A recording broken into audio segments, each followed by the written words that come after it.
Morning students. आज हम लोग चैप्टर नंबर 12 स्टार्ट कर रहे हैं, जो कि आपके पास है बेटा वेव ऑप्टिक्स। अगर मैं डिलेटेड पोर्शन के बाद जो रिमेन सिलेबस है उसके बारे में बात करूँ तो ये मान के चलिए ये चैप्टर आपका अप्रोक्सीमेट 40% के आसपास रिलेट हो चुका है। इसका मतलब हमें केवल 60% भी इसको स्टडी करना है। काफ़ी अच्छा चैप्टर आपके पास और कंसेप्ट बहुत प्यारे हैं इसके। सबसे अच्छी बात तो ये है। हम बात करते हैं आपके पास कि वेव ऑप्टिक्स में हमें स्टडी क्या क्या करना है। सबसे पहले हमें स्टडी करना है बेटा वेव फ्रंट को। उसके बाद हम स्टडी करेंगे हाईगेंस को, जो कि आज के लेक्चर में खत्म हो जाएगा। उसके बाद में आपको स्टडी करना है बेटा इंटरफेरेंस, एक पढ़ना है डिफ्रैक्शन और एक पढ़ना है रेजोल्यूशन। आपके पास resolution of microscope of resolution of telescope आपके पास। केवल यही टॉपिक जो मैंने आपको बताया है यही आपके सिलेबस के अंदर है। यहाँ ध्यान देना बेटा आपके पास कि ये वेव ऑप्टिक्स जो है ये आपको तभी समझ में आएगी जब पुराना कंसेप्ट आपको लर्न होगा। इसका मतलब कि लेक्चर 1 अगर आपने ढंग से पढ़ा है तो लेक्चर 2 कर पाओगे, लेक्चर 1 और लेक्चर 2 अगर आपको याद है तो लेक्चर 3 आप लोग कर पाओगे। तो ध्यान दीजिए ज़्यादा लेक्चर नहीं बनेंगे, 4 या 5 लेक्चर के अंदर ये चैप्टर आपका खत्म हो जाएगा टोटली। सबसे पहले हम बात करते हैं बेटा वेव फ्रंट क्या होता है। वेव फ्रंट को जानने से पहले छोटी मोटी बातें मैं आपकी रिवाइज कराना चाहता हूँ वेव के बारे में। कई लोग उसको जानते भी होंगे लेकिन फिर भी एक बार इंट्रोड्यूस करना जरूरी है। जैसे कि आपको पता है कि लाइट डुअल नेचर रखती है और डुअल नेचर में उसका एक नेचर है रे और वेव का और दूसरा नेचर होता है पार्टिकल का। तो एक बार तो हमने लाइट को एज ए रे कंसिडर किया और उसके ऊपर रे ऑप्टिक्स को स्टडी किया। अब इस चैप्टर में हम लोग लाइट को एज ए वेव कंसिडर करेंगे। अब जब लाइट को हम लोग वेव कंसिडर करेंगे तो उस लाइट के पास क्या क्या पार्ट होंगे वो हमें कैलकुलेट करना है। एक बार मैं देख लेता हूँ कि फोकस हो रहा है कि नहीं हो रहा। ये फिर से ब्लर हो जाता, अभी बच गया आज तो मैं। चलो ध्यान दो यहाँ पे कि वेव के पास क्या क्या होता है बेटा।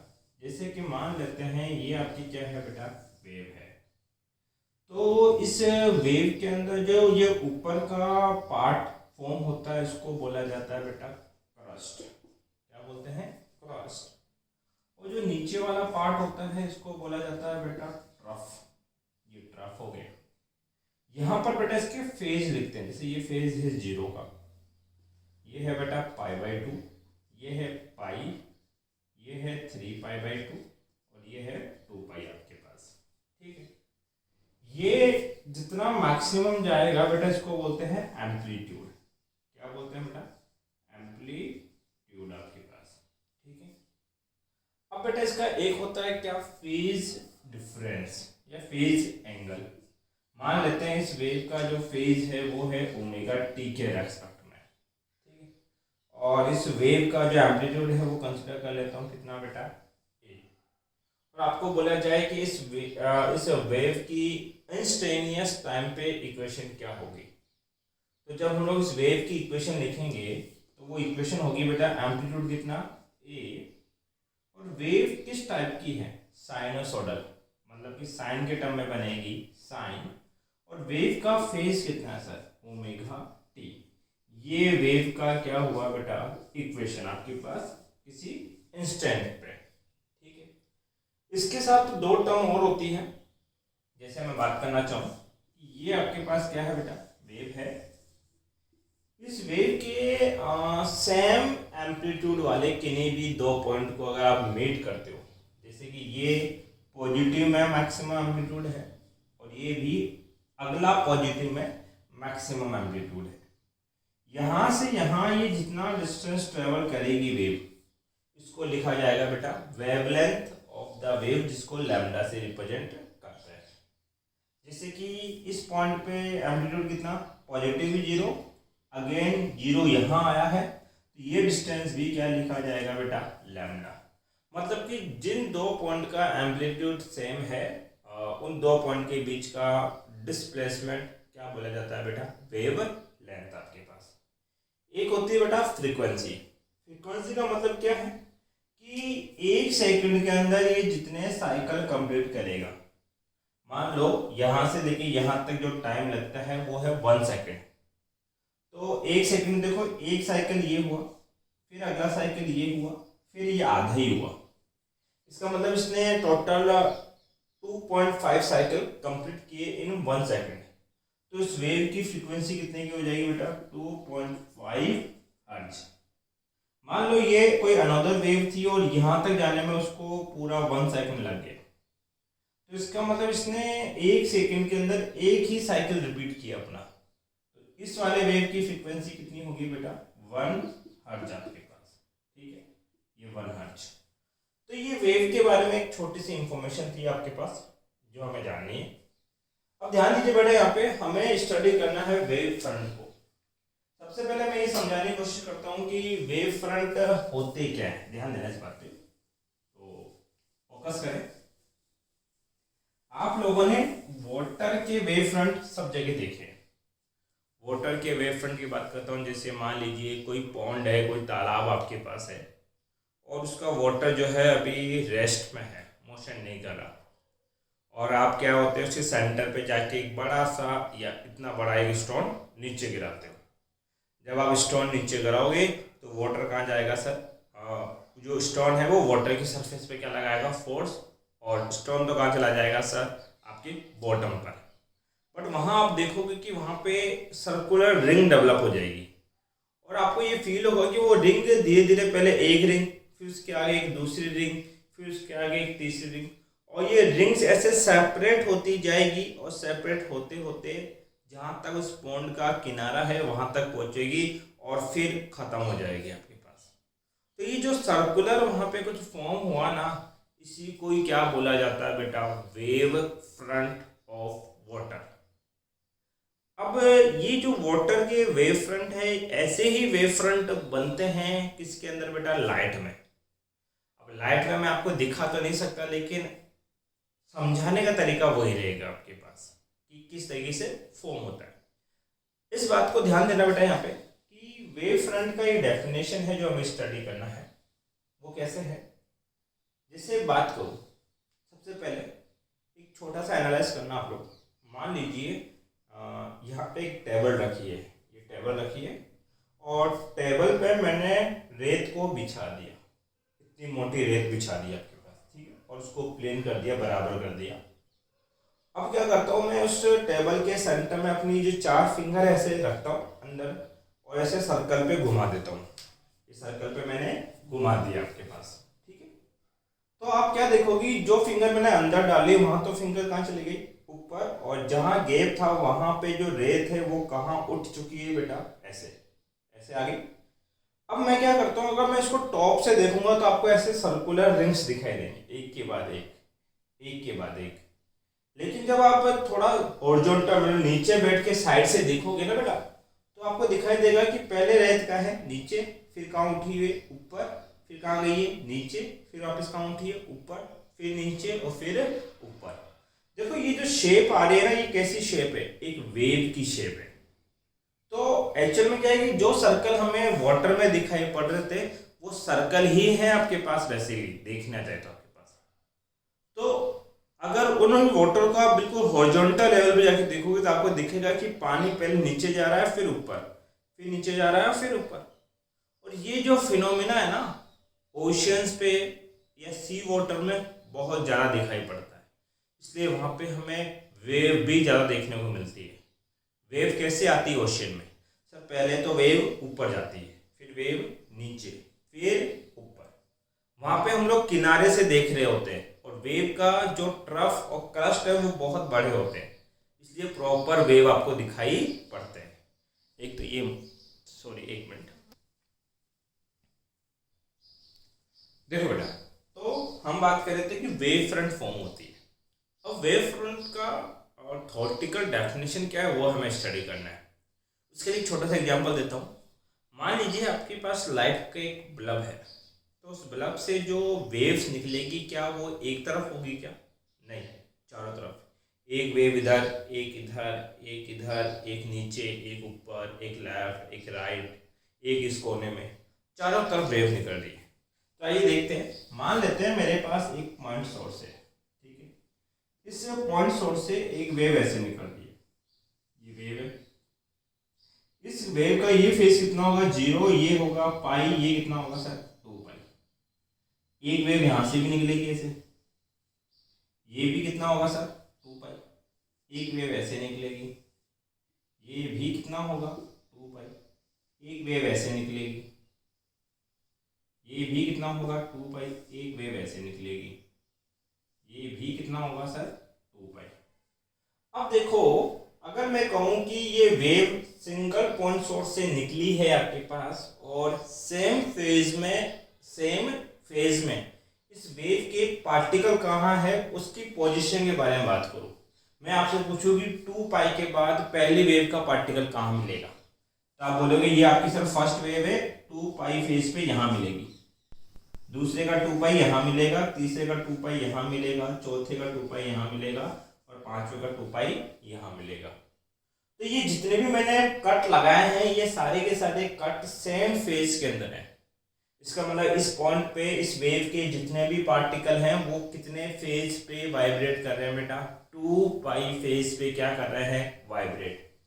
अब आपको क्या करना है, इन सेम फेज पे वाइब्रेट करने वाले पार्टिकल को मिलाते हुए एक कंटिन्यूअस पाथ बना देना है। ये मैंने क्या बना दिए, कंटिन्यूअस पाथ। अब जो मैंने ये कंटिन्यूअस पाथ बनाया है, इस पाथ का शेप देखो कैसा आया है, स्फेरिकल। कैसा आया सर, स्फेरिकल। सर्कल नहीं आएगा, क्यों, क्योंकि ये 3D एलिमेंट है। सर ये पॉइंट सोर्स से ये वेव निकली कितनी 2 पाई, ये निकली कितनी सर 2 पाई, ये फेज कितना 2 पाई, इधर ये फेज कितना 2 पाई, इधर ये फेज कितना 2 पाई। इन सब 2 पाई को अगर मैं मिलाऊंगा तो एक कवर बनेगा और वो कवर कैसा होगा बेटा आपके पास, स्फेरिकल होगा। कैसा होगा, स्फेरिकल। तो हमने बोला है कि अगर पॉइंट सोर्स है तो उसका जो वेव फ्रंट आता है, ये जो आप कंटिन्यूअस लॉकस बनाते हो या कंटिन्यूअस पाथ जो बनाते हो, इसी को क्या बोलते हैं बेटा, वेव फ्रंट।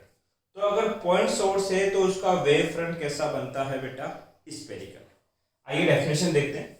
वेव फ्रंट क्या होते हैं, at any instant the continuous locus of all such particle. एक कंटिन्यूअस लोकस बनाना है, कंटिन्यूअस पाथ बनाना है उन सब पार्टिकल का, of the medium which are vibrating in the same phase. किसी मीडियम के अंदर सेम फेज में वाइब्रेट करने वाले पार्टिकल पे आप क्या बनाओगे, कंटिन्यूअस लोकस। उसी को क्या बोलते हैं, नॉन एज वेव फ्रंट। उसी को वेव फ्रंट बोला जाता है आपके पास। अब ये वेव फ्रंट बेसिकली 3 टाइप के हैं आपके सिलेबस में। पहला है स्फेरिकल वेव फ्रंट। अगर आपका सोर्स कैसा है सर, पॉइंट, तो उसका वेव फ्रंट कैसा आएगा, स्फेरिकल। तो ये स्फेरिकल वेव फ्रंट का डायग्राम हो गया। When the source of light is point in shape, the wavefront is spherical in shape. Next है आपके पास बेटा cylindrical wavefront। मान लो आपका सोर्स जो है वो पॉइंट सोर्स नहीं है, ये जो है आपके पास लीनियर सोर्स हो। सर लीनियर सोर्स कैसे ऑप्टेन होगा, जैसे कि आपकी ट्यूबलाइट। मान लो ये ट्यूबलाइट है तो ये ट्यूबलाइट कैसी होगी सर, एक लीनियर सोर्स। इसका मतलब सर इससे चारों तरफ क्या निकलेगी, रेस या वेव। अब हम ऐसा करते हैं, इसकी वेव बनाते हैं। मान लो इस पॉइंट से एक वेव निकली ऐसे, तो ये इसने एक साइकिल पूरा किया, कितना फेज हो गया 2 पाई। एक वेव इधर निकलेगी, ये भी कितना होगा 2 पाई। एक इधर निकलेगा, ये भी 2 पाई। एक मेरी तरफ आएगा, ये भी 2 पाई। एक यहाँ से इधर निकलेगा, ये भी कितना 2 पाई। देखो यहाँ पे भी पॉइंट 2 पाई है, 2 पाई 2 पाई 2 पाई 2 पाई 2 पाई, सब जगह है। यहाँ पे भी 2 पाई है, यहाँ पे भी 2 पाई है, यहाँ पे भी कितना है 2 पाई। अब ये जितने भी आपके पास मैंने 2 पाई बोले हैं, ये सब सेम फेज में वाइब्रेट करने वाले पार्टिकल हैं। इन सब पार्टिकल को कवर करता हुआ एक प्लेन बनेगा, ऐसे बनेगा ये प्लेन। ये जो कंटिन्यूअस लॉकस है, कंटिन्यूअस प्लेन आप बनाओगे, इस प्लेन को ही क्या बोला जाएगा बेटा, वेव फ्रंट। देखो ये वेव फ्रंट कैसा बन रहा है आपके पास, सिलेंड्रिकल। डेट मीन अगर आपका सोर्स कैसा है, लीनियर, देखो इससे एक वेव ऐसे निकलेगी इस तरीके से, फिर एक वेव ऐसे इस तरीके से, एक वेव इधर भी निकलेगी इस तरीके से आपके पास, एक वेव इधर भी आएगी इस तरीके से। अब ये भी 2 पाई फेज है, ये भी 2 पाई, ये भी 2 पाई, ये भी 2 पाई। मतलब कि यहाँ पे जितने भी पार्टिकल हैं वो सबके सब सेम फेज में है। ऐसा करो, इन सेम फेज को मिलाते हुए एक क्या बना दो, कंटिन्यूअस लोकस। तो ये लोकस कैसा आएगा सर आपके पास, सिलेंड्रिकल। इसका मतलब अगर आपके पास पॉइंट सोर्स है तो उस पॉइंट सोर्स का जो वेव फ्रंट बनता है वो वेव फ्रंट कैसा होता है बेटा, सिलेंड्रिकल वेव फ्रंट। कैसा, cylindrical. When the source of light is linear, आपका सोर्स कैसा हो, लीनियर हो, कैसी, शेप के अंदर, the wave front is cylindrical in shape. तो आपको वेव फ्रंट का शेप कैसा मिलेगा, सिलेंड्रिकल मिलने वाला है। अनदर देखो बेटा आपके पास जो है प्लेन वेव फ्रंट, ये इंपॉर्टेंट है आपके पास और ये हम यूज भी करेंगे अभी थोड़ी देर में, हाइगेन के जब एप्लीकेशन पढ़ेंगे आपके पास। प्लेन वेव फ्रंट कैसे मिलते हैं, देखो अगर आपका पॉइंट सोर्स और लीनियर सोर्स आपसे इनफाइनाइट डिस्टेंस पे है, कौन सी बेटा, इनफाइनाइट। जैसे बात करता हूं मैं सन हमसे कितना डिस्टेंस पे है, इनफाइनाइट। और कैसा कंसिडर कर सकते हैं उसको, एज ए पॉइंट सोर्स। इसका मतलब कि सन का जो वेव फ्रंट होगा वो कैसा होगा, स्फेरिकल। अगर उसका स्फेरिकल वेव फ्रंट होगा और वो वेव फ्रंट मेरे तक पहुंच रहा है, इनफाइनाइट से मेरे तक पहुंचता है, तो पहुंचते पहुंचते उस वेव फ्रंट का जो हिस्सा मुझे दिखाई देगा वो हमेशा प्लेन वेव फ्रंट होगा। कैसा होगा बेटा, प्लेन। कैसे, समझो। जैसे मान लो कि ये पॉइंट सोर्स है और इस पॉइंट सोर्स की क्या निकल रहा है बेटा, वेव। ये ऐसे स्फेरिकल, ये ऐसे पूरे बनेंगे इधर, ठीक है, ये आगे की तरफ ऐसे बढ़ रहा है, ये ऐसे, ये ऐसे, ठीक है। अब मेरे से ये कितना दूर है बेटा, इनफाइनाइट। क्योंकि ये मेरे से इनफाइनाइट दूर है तो मुझे पूरा वेव फ्रंट नहीं मिलेगा, मुझे उस वेव फ्रंट का एक छोटा सा हिस्सा मिलेगा।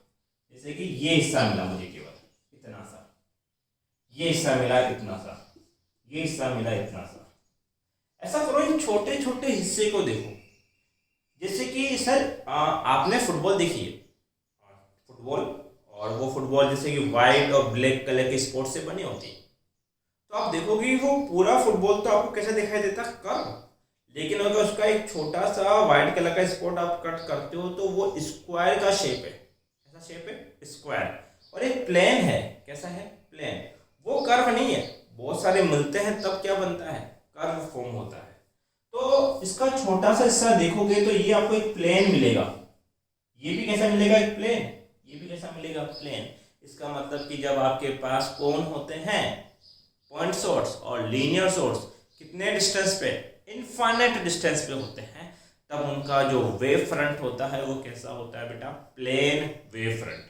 तो प्लेन वेव फ्रंट की अगर ज्योमेट्री बनानी होगी तो ऐसे बनाए, जैसे कि ये मेरा एक प्लेन वेव फ्रंट है, ठीक है, ये मेरा दूसरा प्लेन वेव फ्रंट है। बहुत सारे ऑप्शन होंगे ना मुझे, तो ठीक है।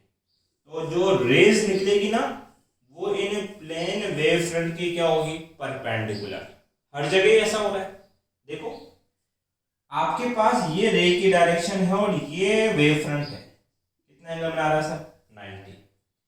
ये रे की डायरेक्शन है और ये मेरा वेव फ्रंट था, कितना एंगल बना रहा है सर, 90। इसका मतलब कि an arrow draw perpendicular to a wave front. अगर आप वेव फ्रंट के परपेंडिकुलर क्या बनाते हो, एक arrow in the direction of propagation. कौन सी डायरेक्शन में, जिस डायरेक्शन में रे मूव कर रही है, प्रोपोगेट कर रही है, मोशन कर रही है आपके पास, of a wave is called ray. तो उस एरो को क्या बोला जाएगा बेटा, उस वेव का रे बोला जाएगा आपके पास। तो जो रेज होती है वो वेव फ्रंट के हमेशा क्या होती है, परपेंडिकुलर। ये बात दिमाग में याद रख लो। तो एक चीज आपको याद रखनी है कि जो वेव फ्रंट और जो रेज होती है वो हमेशा एक दूसरे के क्या होती है बेटा, परपेंडिकुलर होती है। तो नोट्स में आपको क्या क्या लिखना है, पहले वेव फ्रंट की डेफिनेशन, फिर different type of wave front, spherical में ये डायग्राम, फिर सिलेंड्रिकल में ये डायग्राम, फिर प्लेन में ये डायग्राम। उसके बाद ये नोट आपको कॉपी करना है। यहाँ तक एक बार कॉपी लो या स्क्रीनशॉट लो बेटा। देखो बेटा, सेकंड है आपके पास हाइगेन प्रिंसिपल। हाइगेन ने क्या बोला, उस बात को समझाते हैं। हाइगेन का ये कहना है कि जब एक वेव फ्रंट फॉर्म होता है ना, तो वो वेव फ्रंट वहीं रहता है और वो खुद अपने आप में एज ए सोर्स वर्क करते हुए एक न्यू वेव फ्रंट को जनरेट करता है। इसका मतलब ये पहला वेव फ्रंट, इसके अगले वाला को बोलोगे बेटा सेकेंडरी वेव फ्रंट। तो सेकेंडरी वेव फ्रंट किसकी वजह से जनरेट हुआ बेटा? फर्स्ट वाले की वजह से। चलो समझाता हूँ इस बात को। देखो ऐसा करो, एक रस्सी लो, आप लोग रस्सी ले ली मैंने, और रस्सी का एक पॉइंट कहीं एक जगह बांध दिया सामने, और दूसरा पॉइंट मेरे पास है, ठीक है। अब इस रस्सी में मैं वेव जनरेट करता हूँ, तो इस रस्सी को ऊपर लेके गया और झटका दिया, तो अब यहाँ पे एक वेव बनेगी ऐसे, ठीक है। अब देखो इस रस्सी में जो आपने एनर्जी दी वो इस पॉइंट पे दी आपने। अब ये एनर्जी वेव के टर्म में यहाँ से होते हुए यूं प्रोपोगेट करते हुए उस जहाँ पे इसका सिरा बंधा हुआ है वहां तक ट्रांसमिट होगी। अब देखो यहाँ पे जो आपने एनर्जी दी उसको ट्रांसमिट होने के लिए क्या रस्सी के पार्टिकल को यहाँ से यहाँ जाना पड़ा? क्या नहीं। क्या हुआ कि उस रस्सी के जिस पार्टिकल को मैंने एनर्जी दी उसने ट्रांसफर कर दी सेकंड को, सेकंड वाले पार्टिकल ने ट्रांसफर करी थर्ड को, थर्ड वाले ने ट्रांसफर करी फोर्थ को, और इस तरीके से एनर्जी क्या हुई? परपोगेट हुई। अगर मैं पूछूं कि मैंने एनर्जी किसको दी? फर्स्ट को। फर्स्ट वाले किसको दी? सेकंड को। क्या सेकंड वाले पार्टिकल को डायरेक्टली एनर्जी मैंने दी? क्या नहीं। सेकंड वाले के लिए सोर्स कौन हुआ? फर्स्ट। थर्ड वाले के लिए सोर्स कौन हुआ? सेकंड। फोर्थ वाले के लिए सोर्स कौन हुआ? थर्ड वाला आपके पास। तो इस तरीके से एनर्जी क्या होती है? ट्रांसमिट होती है। यही सेम फिनोमिना आपको देखने को मिलता है वाटर के वेव फ्रंट के साथ। चलो एक्सप्लेन करते हैं। देखो ये स्मूथ वाटर है, रेस्ट वाटर है, ठीक, पॉन्ड का, तालाब का। यहाँ पे मैंने क्या डाला? एक कंकड़, एक स्टोन डालूंगा, स्टोन नीचे जाएगा और जहाँ स्टोन गिरेगा वो वहाँ के जितने भी वाटर के पार्टिकल है उनको सेपरेट करेगा। पहले ऐसे थे, अब सेपरेट। बताओ यहाँ पे एक सर्कुलर वेव फ्रंट बन गया। अब ये जो वाला पार्टिकल है वाटर का, ये जो है वो पड़ोस वाले को डिस्प्लेस करेगा, खुद कहीं नहीं जाएगा, खुद यहीं रहेगा, लेकिन ये अपनी जो एनर्जी उसको उस स्टोन की वजह से मिली ये ट्रांसमिट कर देगा पड़ोसी को। अब पड़ोसी वाला यहाँ डिस्प्लेस हुआ, इस वाले ने यहाँ डिस्प्लेस किया, इस वाले ने यहाँ डिस्प्लेस किया, इस वाले ने यहाँ डिस्प्लेस किया, और इस वाले ने यहाँ डिस्प्लेस किया। अब ये सारा का अगर वेव फ्रंट देखोगे तो आपको क्या मिलेगा? Secondary wave front. अब ये वाला पार्टिकल यहीं रहेगा, ये अपने पड़ोसी को।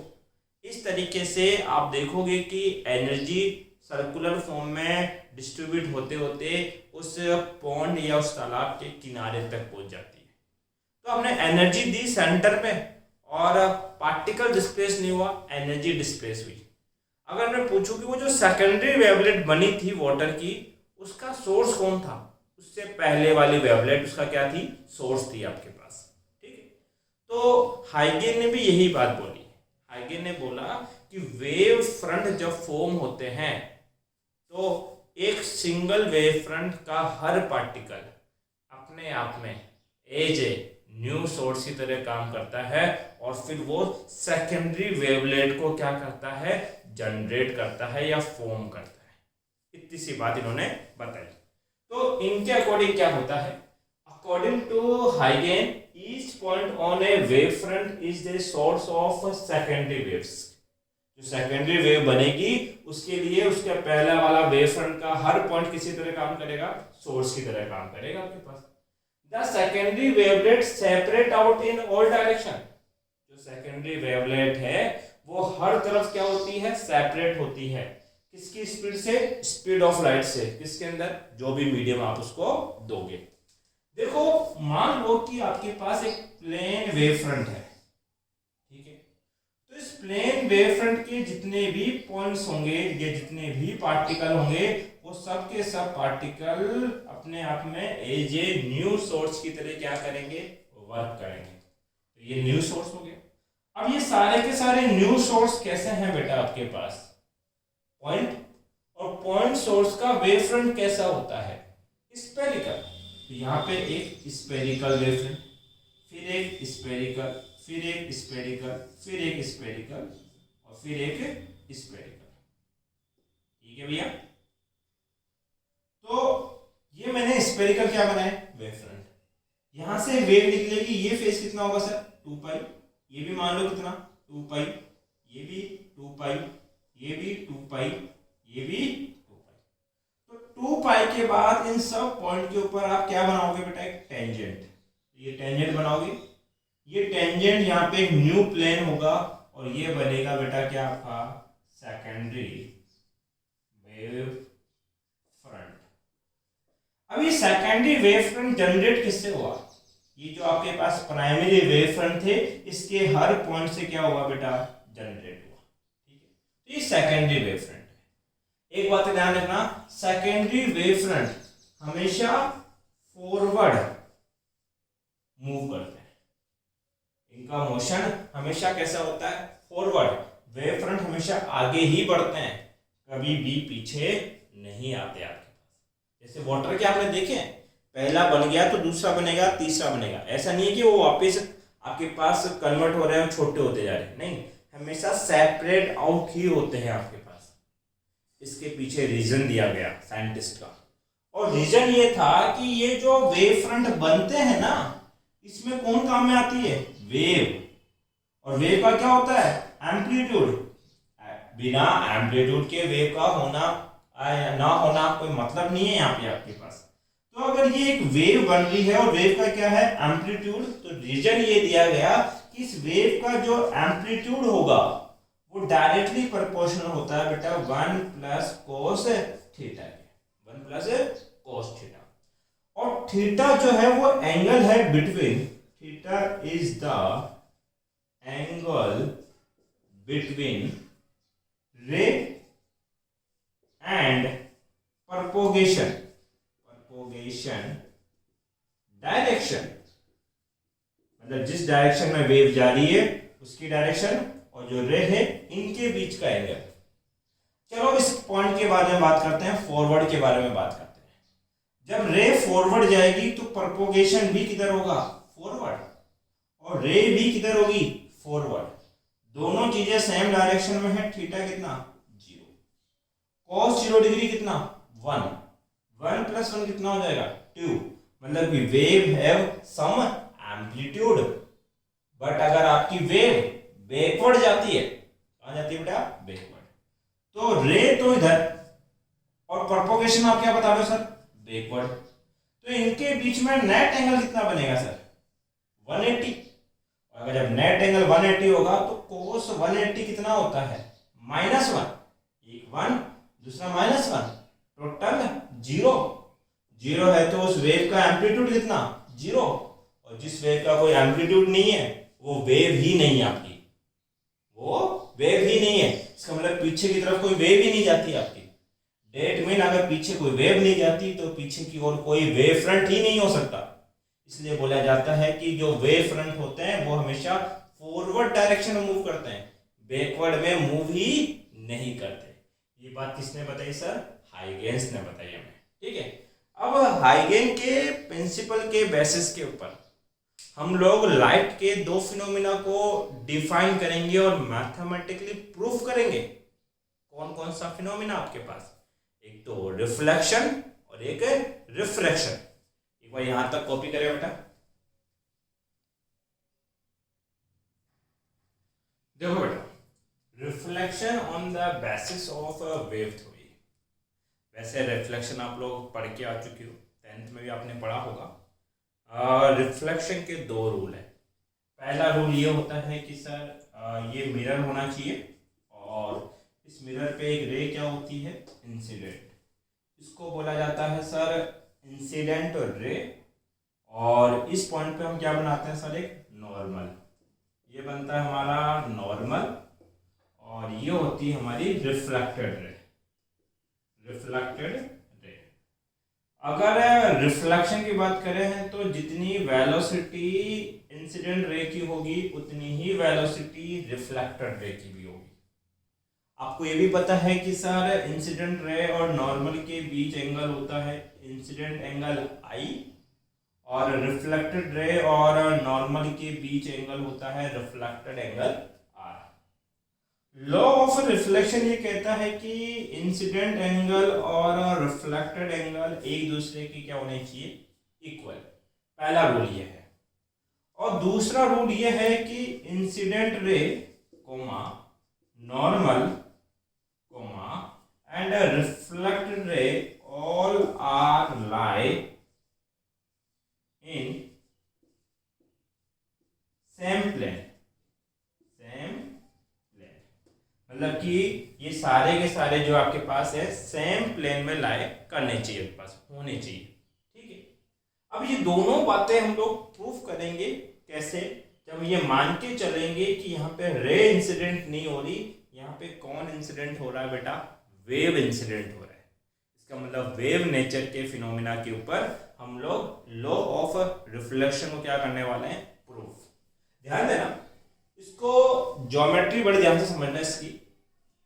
यहां पर आपके पास एक मिरर है एक्स और वाई, और ये मिरर ही मेरा प्लेन भी है, मिरर ही मेरा क्या है बेटा, प्लेन है यहाँ पे। ठीक है, और मेरे जो भी सोर्सेस हैं वो सोर्सेस कहाँ रखे हैं, इन्फिनिटी पे। अगर सोर्सेस इन्फिनिटी पे रखे हैं तो बताओ जो वेव फ्रंट आएगा वो कैसा आएगा सर, प्लेन वेव फ्रंट होगा। तो वेव फ्रंट होगा तो वहां रेज भी होगी, तो मैं क्या करता हूँ ज्योमेट्री के लिए यहाँ पे 2 रेज कंसिडर कर लेता हूँ। ये मेरी 2 रेज आ रही कहाँ से, इनफाइनाइट से। इन रेज का एक परपेंडिकुलर प्लेन होगा। देखो ये एक प्लेन है जो इस रे के साथ भी कितना एंगल बनाता है, 90, और इसके साथ भी कितना बनाता है बेटा, 90। इस प्लेन को बोला जाता है बेटा इंसिडेंट वेव फ्रंट। तो इन्फिनिटी से एक क्या आ रहा है बेटा, plane wave front some angle के ऊपर। देखो यहां पे भी क्या था, इन्फिनिटी से एक रे आती थी इस प्लेन पे सम एंगल के ऊपर आपके पास। ठीक है, तो इस वेव फ्रंट का नाम दे देते हैं ए और बी आपके पास। अब बताओ इस वेव फ्रंट का कौन सा पोर्शन पहले इंसिडेंट होगा मिरर पर। सर जी पोर्शन ए पहले आएगा आपके पास और बी लेट आएगा आपके पास। जो पहले इंसिडेंट होगा वो पहले रिफ्लेक्ट होगा, जो बाद में इंसिडेंट होगा वो बाद में रिफ्लेक्ट होगा। ठीक है, चलो ये ए यहाँ इंसिडेंट हुआ तो यहाँ क्या बनाओ, एक नॉर्मल, ये नॉर्मल हो गया। ये कौन सी रे है सर, इंसिडेंट रे, तो ये एंगल कितना होगा सर, इंसिडेंट एंगल आई। ठीक है, आपको पता है कि रे और वेव फ्रंट कितना बनाते हैं, 90, तो बताओ रिमेनिंग एंगल कितना हो जाएगा सर, 90 माइनस आई। ठीक, अब ये कौन है सर, नॉर्मल, किसका, सरफेस का, और सरफेस नॉर्मल के साथ कितना एंगल बनाता है सर आपके पास, 90। अब देखो इस 90 के कितने हिस्से हो चुके हैं सर, एक तो ये और एक ये, इस हिस्से को मान लो कितना सर, x। तो ज्योमेट्री के according x plus 90 minus I equal to कितना होना चाहिए सर, 90 होना चाहिए। तो हमने बोला 90 minus I plus x equal to क्या होना चाहिए, 90। 90 से 90 कैंसिल आउट, माइनस आई उधर भेजो तो x इक्वल टू कितना होगा, i। इसका मतलब ये एंगल है कितना सर, i है आपके पास, कितना है सर, i है। ठीक है, अब ध्यान दो ज्योमेट्री आपके पास ये। अब जो रे पहले इंसिडेंट हुई वो पहले क्या होगी, रिफ्लेक्ट। मान लीजिए ये एयर में थी और एयर में इस रे की वेलोसिटी कितनी मान लेता हूं मैं, v। तो आपको ये तो पढ़ा ही है कि वेलोसिटी क्या होता है sir, distance upon time. Distance क्या होती है, वेलोसिटी मल्टीप्लाई टाइम। ठीक है, तो ये रे सर इस तरीके से क्या होगी, रिफ्लेक्ट। देखो जब तक b कहां पहुंचेगा सर, c तक, सरफेस तक। b को c तक जाने में कितना टाइम लगेगा, t टाइम। कितने की स्पीड से, v की स्पीड से। कितने की स्पीड से, v से। b कहां गया, c, तो ये a वाला यहां इंतजार थोड़ी करेगा, ये पहले इंसिडेंट हुआ तो पहले क्या होगा, रिफ्लेक्ट। मतलब कि जब तक t टाइम में b c तक पहुंचता है तब तक a कहां पहुंच जाता है सर, d पे। कहां पहुंच जाता है, d पे। मतलब कि a को d तक जाने में कितना टाइम लगा, टी कितने के वेलोसिटी से, v वेलोसिटी से। तो अगर मैं लिखना चाहूं distance from b to c that is bc, B से लेके सी तक का डिस्टेंस, डिस्टेंस होता है वेलोसिटी मल्टीप्लाई टाइम। इसी तरीके से बेटा distance from A to D, A से कहा डी, मतलब कि ए डी, ये भी क्या होगा वेलोसिटी मल्टीप्लाई टाइम। ठीक है, अब सी वाला यहाँ इंसिडेंट हुआ तो यहाँ क्या बनाओगे सर, नॉर्मल। अब जो इंसिडेंट हुआ है वो रिफ्लेक्ट भी होगा, तो ये होगी मेरी क्या सर, रिफ्लेक्टेड रे। कौन सी रे, रिफ्लेक्टेड रे। और नॉर्मल के बीच एंगल कितना होता है सर, 90 डिग्री ना, गलत, इनके बीच का एंगल कितना होता है, आर। अरे रिफ्लेक्टेड रे और नॉर्मल के बीच का एंगल कितना होता है ना, वो आर होता है। अब देखो अगर मैं आपसे पूछना चाहूं कि टी टाइम के बाद, कितने टाइम के बाद, टी टाइम के बाद बताओ आपकी रेस के पार्टिकल कहाँ है। तो हमने बोला कि जो ये फर्स्ट रे है उसका पार्टिकल तो डी पे टी टाइम के बाद, और ये सेकंड वाली थी इसका पार्टिकल जस्ट सी से लीव कर रहा होगा टी टाइम के बाद। तो टी टाइम के बाद इन दोनों पॉइंट पे क्या बनाएंगे, एक परपेंडिकुलर, ये परपेंडिकुलर। देखो टी टाइम बाद ये भी रिफ्लेक्टेड रे है और टी टाइम बाद ये भी क्या है, रिफ्लेक्टेड रे। दोनों रिफ्लेक्टेड रे का जो परपेंडिकुलर प्लेन होगा, परपेंडिकुलर मतलब इसके साथ भी कितना एंगल 90 और इसके साथ भी कितना एंगल सर 90, इस प्लेन को क्या बोला जाएगा सर, रिफ्लेक्टेड वेव फ्रंट। देखो इधर जब दो इंसिडेंट रे थी उनका परपेंडिकुलर प्लेन क्या था, इंसिडेंट वेव फ्रंट। तो जब दो रिफ्लेक्टेड रे होगी उनका परपेंडिकुलर प्लेन क्या बोला जाएगा, रिफ्लेक्टेड वेव फ्रंट। अब सुनना सर, ये वेव फ्रंट है और ये रे है, इसके बीच का एंगल कितना है 90, ये पार्ट कितना है सर r, तो रिमेनिंग एंगल कितना होगा 90 माइनस r। तो बताओ फिर ये एंगल कितना रह जाएगा आपके पास। तो देखो ये नॉर्मल दिखाई दे रहा सबको, ये रहा नॉर्मल, नॉर्मल पे ये एंगल कितना है सर 90 माइनस r। इस एंगल को क्या मान लो x, और ये टोटल नॉर्मल जो है वो सरफेस पे कितना एंगल बनाता है 90 डिग्री, ये 90 होना चाहिए। 90 से 90 कट गया, x इक्वल टू कितना आ जाएगा सर r। ठीक है, तो मतलब ये x किसके बराबर है, r के बराबर है। यहां देखो आप लोग, मुझे दो ट्राइंगल दिखाई दे रहे हैं बेटा। ट्राइंगल एक तो है A B C and triangle है आपके पास ए डी सी। देखो एक ट्राइंगल है ए बी सी, दूसरा ट्राइंगल है ए डी सी। अब इन दोनों ट्राइंगल को मैं सिमिलर प्रूफ करने वाला हूं, या कॉन्ग्रेट जो आप लोग बोलते हो। तो देखो पहले ट्राइंगल में भी AC आता है, AC, और दूसरे में भी कौन है AC। तो AC तो दोनों में क्या है सर कॉमन है, AC है कॉमन है। देखो पहले ट्राइंगल में एंगल B कितना है 90, और दूसरे वाले ट्राइंगल में एंगल D कितना है सर 90। एंगल A और सॉरी एंगल A थोड़ी है, एंगल B और एंगल D दोनों किसके बराबर हैं 90 डिग्री के। इसके बाद देखो पहले ट्राइंगल में BC, कौन सा BC, और दूसरे ट्राइंगल में AD। पहले ट्राइंगल में BC और दूसरे में AD इक्वल है, क्यों, BC की डिस्टेंस भी कितनी है VT और AD का डिस्टेंस भी कितना है VT, क्योंकि डिस्टेंस इसके बराबर है VT के।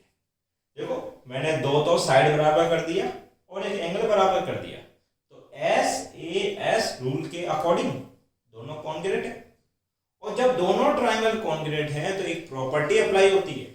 प्रॉपर्टी ये है कि जो दो साइड इक्वल है ना उनके सामने बनने वाले एंगल भी क्या होंगे इक्वल। तो देखो पहला साइड कौन है सर BC, BC के सामने एंगल क्या बन रहा है I। देखो BC के सामने कौन सा एंगल बन रहा है I, तो BC के सामने एंगल I। इक्वल होगा। दूसरी साइड कौन है सर, ए डी, सर ये रहा ए डी, ए डी के सामने कौन बन रहा है, एंगल आर, ए डी के सामने एंगल आर, एंगल आर। तो इंसिडेंट एंगल और रिफ्लेक्टेड एंगल एक दूसरे के क्या है, इक्वल। अगर आपको रिफ्लेक्शन को प्रूफ करना है तो सबसे पहले एंगल आई इक्वल टू क्या प्रूफ करना पड़ेगा, एंगल आर। दूसरी बात देखो, ये कौन सा वेव फ्रंट है, इंसिडेंट वेव फ्रंट, कौन, इंसिडेंट वेव फ्रंट, ठीक है। बताओ ये इंसिडेंट वेव फ्रंट किस पे गिर रहा है, एक्स वाई प्लेन पे। इंसिडेंट वेव फ्रंट किस पे गिर रहा है, एक्स वाई प्लेन पे। ये कौन सा वेव फ्रंट है सर, रिफ्लेक्टेड वेव फ्रंट। कौन सा है, रिफ्लेक्टेड, रिफ्लेक्टेड वेव फ्रंट। और कितने नॉर्मल है सर, दो, पहला नॉर्मल और दूसरा नॉर्मल। ये नॉर्मल भी किस पे आ रहा है, एक्स वाई प्लेन पे। ये वेव फ्रंट भी किससे निकल रहा है, एक्स वाई प्लेन पे। एंड नॉर्मल और are in X Y planes. ये सबके सब कौन से प्लेन पे है बेटा, एक्स वाई प्लेन के ऊपर है। तो ये आपने प्रूफ कर दिया क्या, law of reflection on the basis of wave theory बेटा। Take it screenshot.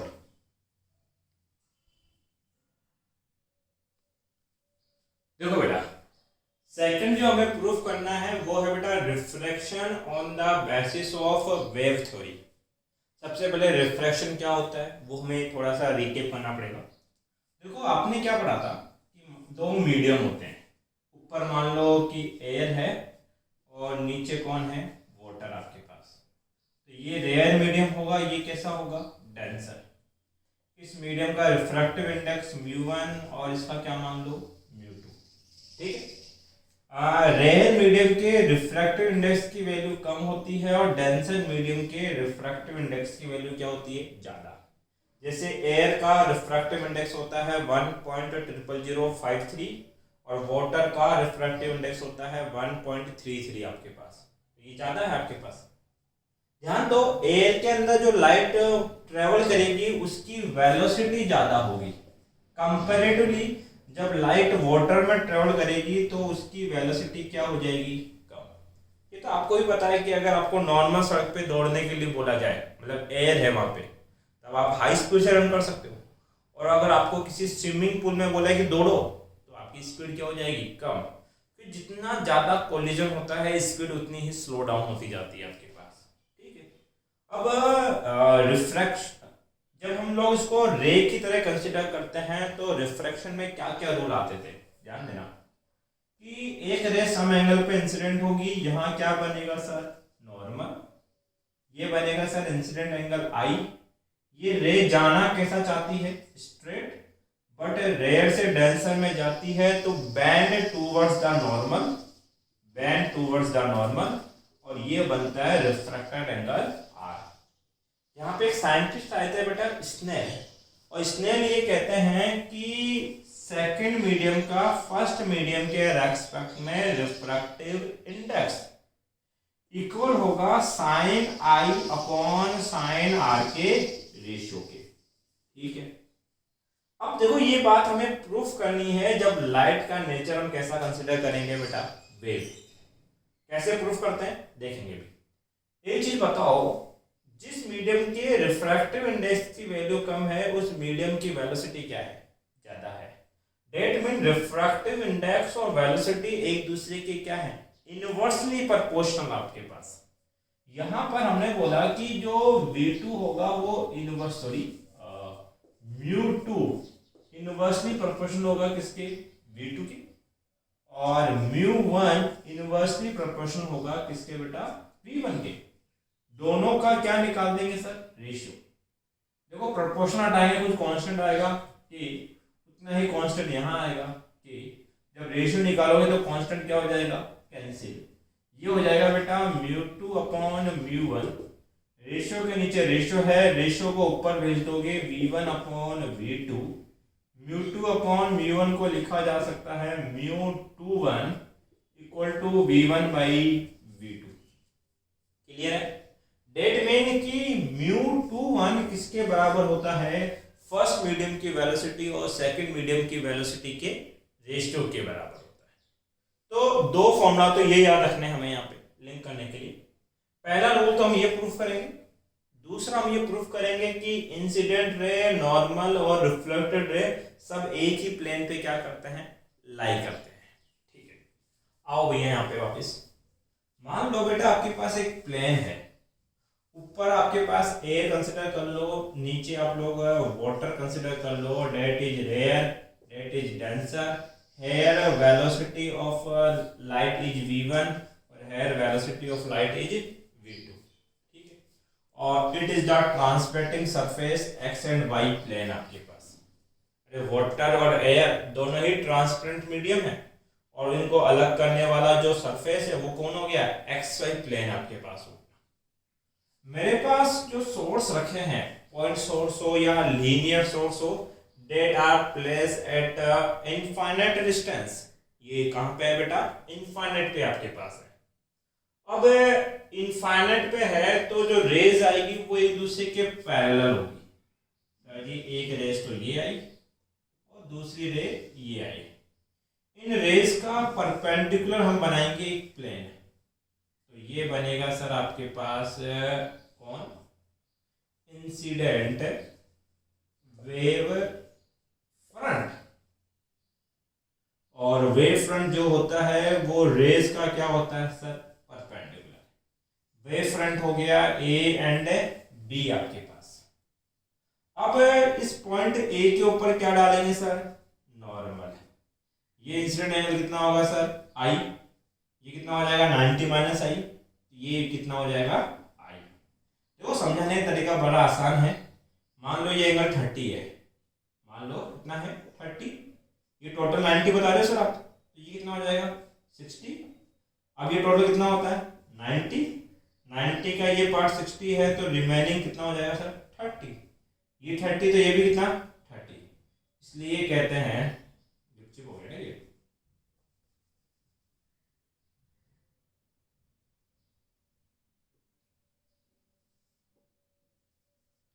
ये एंगल आई है तो ये एंगल भी कितना होगा सर आई होगा। ठीक है, ध्यान दो इस वेव फ्रंट का कौन सा पॉइंट पहले इंसिडेंट हुआ सर, ए। जो पहले इंसिडेंट हुआ वो पहले क्या होगा सर, रिफ्लेक्ट भी होगा, मतलब कि दूसरे मीडियम में जाएगा, और जो बाद में आ रहा है वो बाद में रिफ्रैक्ट होने वाला आपके पास। तो ये रे सर गई कैसे, जाना कैसे चाहती है सर, स्ट्रेट, बट रेयर से कहां जा रही है, डेंसर में। ये होगी बेंड टूवर्ड्स द नॉर्मल। ये नॉर्मल है मेरा, ये नॉर्मल की तरफ क्या कर जाएगी, बेंड कर जाएगी। ठीक है, मान लो कि जब तक ये बी वाला कहां पहुंचता है, सी तक। बी वाला पॉइंट कहां पहुंचता है, सी तक। तो बी से सी तक जाने में इसको कितना टाइम लगेगा, टी टाइम। और कितने की स्पीड से जाएगा सर, v1 की स्पीड से। तो जो डिस्टेंस होगी बी से सी तक की डिस्टेंस क्या होती है, वेलोसिटी मल्टीप्लाइड टाइम। तो distance from B to C that is BC, ये हो जाएगा v1t। अब यहां ये इंसिडेंट होगा, यहां क्या बनाओगे सर, नॉर्मल। ये रे जाना कैसे जाती है सर, स्ट्रेट, बट रेयर से किस में आ रही है, डेंसर में, तो ये बेंड होगी टूवर्ड द नॉर्मल। एक छोटा सा कंसेप्ट मैं यहां जानना चाहता हूं, जब तक बी वाला कहां पहुंचेगा, सी तक, कितने टाइम में, टी टाइम में। क्या ए वाला इसका यही इंतजार करेगा क्या, नहीं, ये भी तो आगे बढ़ चुका होगा। मतलब जब तक बी वाला सी तक पहुंचा टी टाइम में, तब तक ए वाला डी तक पहुंच जाएगा टी टाइम में। कितने की वेलोसिटी से, v2 वेलोसिटी से। तो हम बोलेंगे distance from a to d is AD are equal to v2t आपके पास। ठीक है, अब a वाला कहां पहुंचा सर, d पे। ध्यान देना BC की डिस्टेंस बड़ी होगी और AD की डिस्टेंस कम होगी, टाइम दोनों को सेम लगेगा, बट आपको पता है कि v1 वेलोसिटी ज्यादा है किससे, v2 से, क्योंकि ये रेयर मीडियम में वेलोसिटी है और ये डेंसर मीडियम में वेलोसिटी है आपके पास। अगर मैं आपसे पूछूं कि टी टाइम के बाद दोनों वेव कहां है, सॉरी रे कहां पे है, तो टी टाइम के बाद बी वाला जस्ट निकल रहा है सी से, और टी टाइम के बाद ए वाली कहां पहुंच चुकी है, डी पर। तो टी टाइम के बाद इन दोनों पॉइंट पे क्या डालो, एक परपेंडिकुलर। तो ये क्या बन जाएगा सर आपके पास, रिफ्रैक्टेड वेव फ्रंट। ये इस तरीके से इंसिडेंट हुआ और इस तरीके से रिफ्रैक्ट हुआ, क्योंकि लाइट बैंड होती है। तो यहाँ पे जो आपके पास वेव फ्रंट है वो भी देखो क्या हो गए, बैंड हो गए आपके पास, ठीक। ये रिफ्रैक्टेड वेव फ्रंट हो गया। अब ये रिफ्रैक्टेड रे है, इसके बीच का एंगल कितना होगा सर, आर। ये कितना होगा 90 माइनस आर, तो ये कितना लिखा जाएगा सर, आर आपके पास। सेम ऊपर वाला फिनोमेना, इसको लिख लो 90 माइनस आर, ठीक है। अब आपको पता है कि जो वेव फ्रंट होते हैं वो रे के साथ, ये रेज है इनकी, ये क्या है बेटा, रेज है, साथ कितना एंगल फॉर्म करते हैं सर, 90, ठीक है। मुझे दो ट्रायंगल दिखाई दे रहे हैं, कितने ट्रायंगल, दो। पहला ट्रायंगल दिखाई दे रहा है मुझे सर ए बी सी, दिख रहा है क्या, ए बी सी। देखो यहाँ पे 90 और यहाँ एंगल है, जिसमें 90 और एंगल दोनों बनता है वो तो कौन होता है सर, बेस। 90 के सामने वाला हाइपोटेनियस, हाइपोटेनियस कौन है इसका, AC, और एंगल के सामने वाला परपेंडिकुलर होता है, ठीक है। अब ट्राइंगल ABC के अंदर मुझे एंगल साइन आई कैलकुलेट करना है, साइन आई। साइन आई क्या होता है sir, perpendicular upon hypotenuse. Perpendicular कितना है इसमें, V1T, और हाइपोटेनियस कितनी है सर, AC, ठीक है। Equation number first. ऐसे ही मुझे ट्राइंगल दिखाई पड़ रहा है ADC, सर ट्राइंगल है ADC। सर ये 90 है और ये एंगल है, तो ये तो कौन है इसमें, बेस। 90 के सामने वाला हाइपोटेनियस और एंगल के सामने वाला ये चीज परपेंडिकुलर। तो यहां क्या निकालोगे सर, साइन आर। क्या निकालेंगे बेटा, साइन आर। साइन क्या होता है सर, परपेंडिकुलर अपॉन हाइपोटेनियस। ये परपेंडिकुलर कितनी है, V2T, V2T upon hypotenuse. Hypotenuse कितना है, AC, कितना है, AC आपके पास, ठीक है। अब ध्यान देना बेटा यहाँ पे आप लोग, एक मिनट रफ करना है ना भाई, ध्यान दो। ऐसा करो, ये क्वेश्चन नंबर सेकंड बना लो, first divide by second, sine I upon क्या हो जाएगा, sine are, sine I upon sine r equal to V1T upon AC, V2T upon AC। T by AC से T बाई AC क्या हो गया sir, cancel. तो बताया बेटा sine I upon sine r equal to क्या बचा, V1 upon V2। But you know या वी नो कि V1 अपॉन V2 किसके बराबर होता है, V1 by V2 are equal to mu 2 1। अगर ऐसा है तो इसको हम लिख सकते हैं, देन आपके पास म्यू 2 1 V1 बाई V2 की जगह क्या लिख सकता हूं, sine I upon sine are, sine I upon sine R. ये आपके पास हो गया law of Snell law, sorry ये स्नेल लॉ हमने प्रूफ किया किसके ऊपर बेटा, वेव थ्योरी के ऊपर। आपके पास ये तो पुराना कंसेप्ट आप मिटा सकते हो, ठीक है। उसके बाद देखो कौन कौन, एक तो incident wave front, reflected wave front and normal, all are in XY plane. देखो इंसिडेंट वेव फ्रंट भी कौन से प्लेन पे आ रहा है, XY पे। रिफ्रैक्टेड वेव फ्रंट भी किससे निकल रहा है, XY पे। और ये जो दो आपको नॉर्मल बनाने पड़े, ये भी कहां बनाने पड़े बेटा, XY प्लेन के ऊपर। तो ये हमने हाइगेन के प्रिंसिपल के ऊपर एक तो प्रूफ किया लॉ ऑफ रिफ्लेक्शन को, और एक प्रूफ किया बेटा लॉ ऑफ रिफ्रैक्शन को, ठीक है। आज का लेक्चर बेटा यहीं ख़त्म होता है आपके पास। वीडियो पसंद आता है लाइक करो और फ्रेंड सर्कल में इसको शेयर करो बेटा। Thank you.